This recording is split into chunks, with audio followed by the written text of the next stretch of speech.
uma instituição que ela reúne no seu quadro de associados engenheiros, arquitetos, geógrafos, agrônomos, engenheiros agrônomos, né? Profissionais de meteorologia, né? Profissionais que são da área tecnológica de uma maneira geral. Então, nós oferecemos aqui a nossa casa para que esse debate se realize.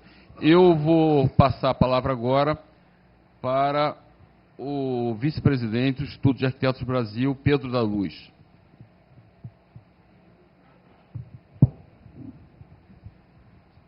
Bom, bom dia a todos. Agradecer aí a oportunidade, né, de estar aqui debaixo de uma tragédia, né, é uma tragédia, estar debatendo esse tema dentro do Clube de Engenharia, né. Eu não posso me furtar a fazer uma pequena propaganda, que acho que vai interessar a todos aqui, que inclusive o Sidney mencionou a questão da ética. Semana que vem, o IAB está promovendo uma reunião lá no Instituto dos Arquitetos, na rua 2 de dezembro, né, um debate sobre a ética. Quer dizer, vai haver uma reunião do Conselho Superior do IAB, né, os IABs de todo o Brasil vão se reunir no Rio de Janeiro, e a gente está promovendo um debate com um filósofo que vai falar exatamente sobre a ética e o espaço contemporâneo. Acho que estão todos convidados para ir lá. A ideia é abordar isso de um ponto de vista, ter um outro olhar, o olhar de um filósofo sobre essa questão, né? Estão todos convidados para esse evento. Ele vai se realizar no dia 9 de fevereiro, lá no IAB, às 18 horas.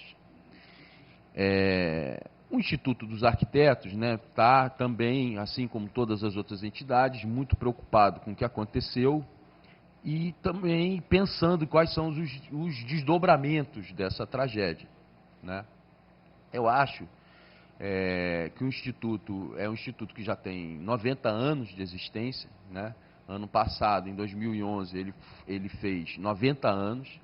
E se a gente pega a ata de fundação do Instituto dos Arquitetos, a gente percebe que o Instituto sempre tentou instaurar na sociedade brasileira, vamos dizer assim, uma cultura do projeto e do plano. Coisas que a gente sabe que no Brasil não existem, né? O Brasil existe sempre o jeitinho, né, o improviso, e não essa cultura do projeto e do plano, que vai se rebater exatamente em questões que todo mundo que milita, engenheiros ou arquitetos, com construção e com projeto, percebem, quer dizer, essa ausência de as-built de determinadas coisas, né? A gente tem equipamentos na cidade do Rio de Janeiro, em outras cidades, que muitas vezes passam por determinados locais e as concessionárias não têm nenhum cadastro. Eu mesmo vivi essa experiência, né? Eu fui o arquiteto que fez o projeto do Boulevard 28 de Setembro, né, em Vila Isabel, e lá passava uma adutora, por exemplo, da SEDAI, de 60 centímetros de diâmetro, né? E a SEDAI não tinha o cadastro exato de onde passava essa adutora de 60 centímetros de diâmetro, né? Essa é uma dura realidade, né? Não quero aqui estar crucificando só a SEDAI, eu acho que não existe uma cultura no Brasil de documentação das obras e de respeito por essa documentação, né? Então, eu acho que as entidades têm um papel fundamental nessa história de tentar sensibilizar a sociedade de que é super importante, quer dizer, tentar estabelecer essa cultura do plano e do projeto na sociedade. Olha, o custo de um projeto varia aí de 8% a 4% do valor da obra, e ele é um instrumento fundamental para você avaliar custos e benefícios dessa intervenção que você vai fazer. Seja ela uma reforma num prédio comercial, seja ela o que for, né? O que a gente percebe no Brasil, de uma maneira geral, não é esse protagonismo do projeto e do plano. E se a gente se reportar ao fato em si, a gente vai ver uma série de sucessões de desrespeito a essa cultura do projeto, né? Eu dou um exemplo assim que pouca gente tem comentado, e que eu acho que é um exemplo assim, importante, a quadra, né, ela tinha, foram atingidos 3 prédios, o edifício Liberdade, que tinha 20 andares, existia um sobrado do lado, e existia um prédio que é considerado assim, muito bom arquitetonicamente, o edifício do Paulo Santos, estava na esquina fazer a frente ali com o Teatro Municipal. Né? A primeira pergunta é por que essa variação de gabarito, né? Numa rua, né? Começa com 8, depois tem um outro de 20, né? Isso já demonstra essa falta, né? As pressões são feitas no Brasil e não tem como visão essa questão, que é uma questão urbanística, de aproximação de um edifício que é um monumento, como o Teatro Municipal, e que deveria ter critérios de aproximação sobre essa questão que fossem, vamos dizer assim, mais respeitosos, pelo menos. Então, a gente vê que a gente vive numa sociedade que não privilegia o projeto e o plano. Volta e meia, as pressões e pressões ocasionais determinam ações sobre o território da cidade que são muito pouco pensadas, né? Aconteceu uma tragédia muito maior disso, mas eu fico penalizado com a perda do edifício do Paulo Santos, que tinha 8 andares apenas. Né? É claro que isso é uma tragédia muito menor, ela é uma tragédia pequena diante do que aconteceu. Aliás, o IAB particularmente, ele foi atingido, o contador do IAB tinha escritório dentro do edifício Liberdade. Né? Perdeu-se vidas, é uma coisa séria para burro. Agora, eu acho que essa questão, nós, entidades, devemos bater não tanto em criação de novas legislações. A gente tem que imaginar, quer dizer, a gente mora numa mega cidade, existem 12 milhões de pessoas que moram nessa mega cidade, que envolve o Rio de Janeiro, Niterói, São Gonçalo, Duque de Caxias, Nova Iguaçu, né? Não existe poder no Estado instalado para fiscalizar uma quantidade de construções que estão instaladas nessa cidade. Esse controle, no meu entender, ele deve ser pulverizado, certo? Eu acho que deveria ser dado responsabilidade a quem está na linha de frente, exatamente no ponto, né, que são os síndicos, as administradoras de imóveis e tal, que devem passar a ter uma responsabilidade localizada. E essas pessoas têm que, aí, um papel fundamental das entidades é divulgar, olha, você precisa se cercar de gente competente, de gente que entende da coisa, para evitar essas coisas. Né? Essa questão que foi mencionada aqui pelo colega do Sindicato dos Engenheiros, essa questão da ausência do cadastro, do cadastramento, né? É uma coisa que é super difícil. No Brasil, a gente muitas vezes vai fazer ou uma reforma ou determinada coisa, não tem acesso a coisas que certamente o edifício Liberdade foi feito, quer dizer, tem planta das ferragens, da estrutura, quer dizer, não tem só as plantas de forma, tem as plantas da ferragem. Onde é que estão essas plantas? Né? Isso é super importante, a gente começar a sensibilizar a sociedade, e eu acho, aí é uma opinião assim, um pouco mais lá do IAB, é que talvez não seja necessário a criação de novas legislações, mas exatamente fazer essa ação de tentar pulverizar, vamos dizer assim, o controle, localizar essa responsabilidade nas administradoras dos condomínios e nos síndicos, que eles devem, a qualquer reforma que acontecer, seja ela onde for, solicitar, né, as regularizações, né, e o acompanhamento de profissionais gabaritados.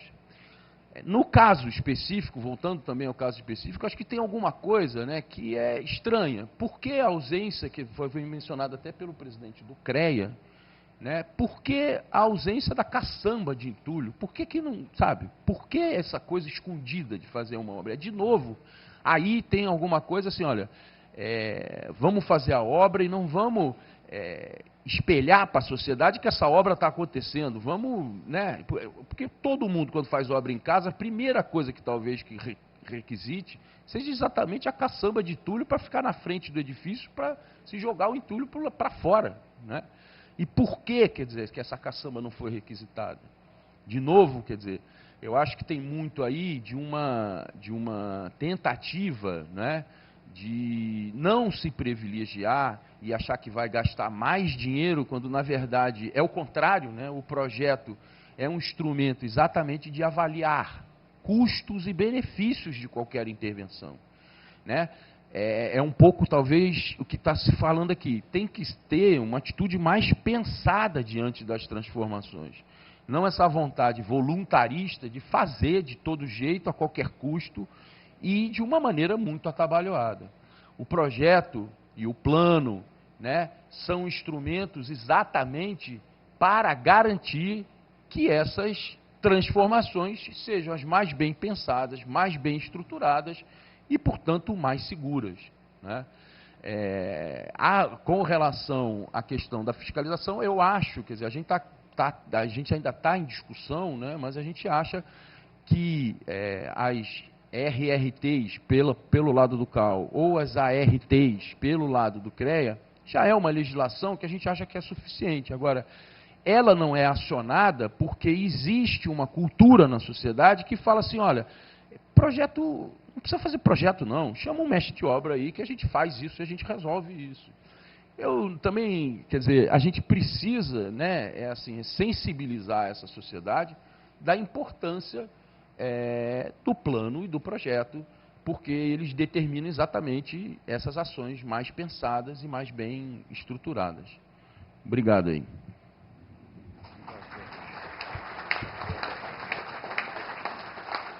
Obrigado, Pedro. Apenas como comentário, nós estamos procurando focar nossa ação, né, não apenas na Secretaria de Urbanismo e nos órgãos ligados à área urbanística, mas também na área de ciência, tecnologia e inovação. Nós temos uma reunião hoje com o secretário de Ciência e Tecnologia da Prefeitura, onde a ideia é a criação de um banco de dados, permitir, através dos instrumentos que nós temos hoje, tecnológicos, né, a criação de um banco de dados na Prefeitura que permita que todas as modificações estejam arquivadas na Prefeitura para um determinado imóvel. Isto é, tanto os projetos originais quanto as modificações posteriores e toda a vida do imóvel, ele esteja arquivado, né? Hoje isso já é possível, não é caro, mas e eu acredito que isso vai auxiliar muito os profissionais, de uma forma geral, que vão trabalhar isso. Isso é uma questão que também acho que pode entrar no nosso escopo de trabalho aqui, que nós estamos propondo esse trabalho conjunto, esse trabalho junto com a Secretaria de Ciência e Tecnologia.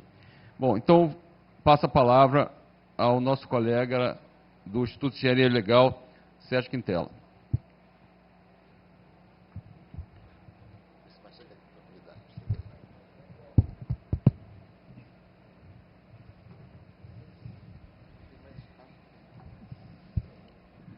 Meu bom dia à mesa, senhor vice-presidente, meu bom dia a todos. Em primeiro lugar, o meu respeito por profissionais de primeira linha que se encontram nessa plateia. Eu quero, inicialmente, dizer que estou representando o presidente do Instituto de Engenharia Legal, uma honra muito grande, e que realmente o Instituto não poderia deixar de dar a sua presença de algum modo num evento dessa magnitude. Gostaria de endossar também tudo o que foi dito pelos colegas da mesa, com muita propriedade, com visões que se partiram de origens diferentes, chegam a um objetivo comum, que é tentar resolver ou debater essa questão dessa importância. Eu tive observando alguns pontos no decorrer da fala, e quem sabe se a gente fizesse um apanhado assim, bem ao passant, bem rapidamente, pudesse ter uma dimensão, uma outra dimensão diferente da questão. Eu iniciaria falando sobre a legislação. Nós temos um corpo de legislação, mas temos também um corpo de normalização. Temos uma outra entidade, às vezes de difícil identificação, dispersa, difusa, chamada cultura nacional. Temos um outro indicador chamado de memória técnica dos condomínios, das práticas que são realizadas no condomínio. Temos uma outra questão, que é uma questão incidente, inesperada, que é a questão emocional, a atmosfera emocional, onde esses eventos aparecem com as suas diferentes forças e interferem num resultado final, de acordo com a pujança que cada força tem. Na verdade, eu gostaria, assim, de fazer uma apreciação pelo seguinte: vamos pegar um desses pontos, desse conjunto de situações, que dá uma estrutura pensante para se meditar em cima dela. É a questão das práticas condominiais.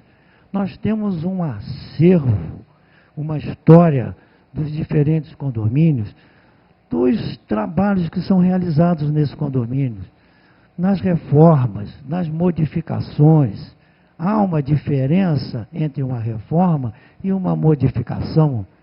A incidência de uma modificação traz um resultado.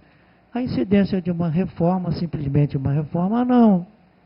Então, o Brasil podia se valer dessa enorme memória. Que memória é essa?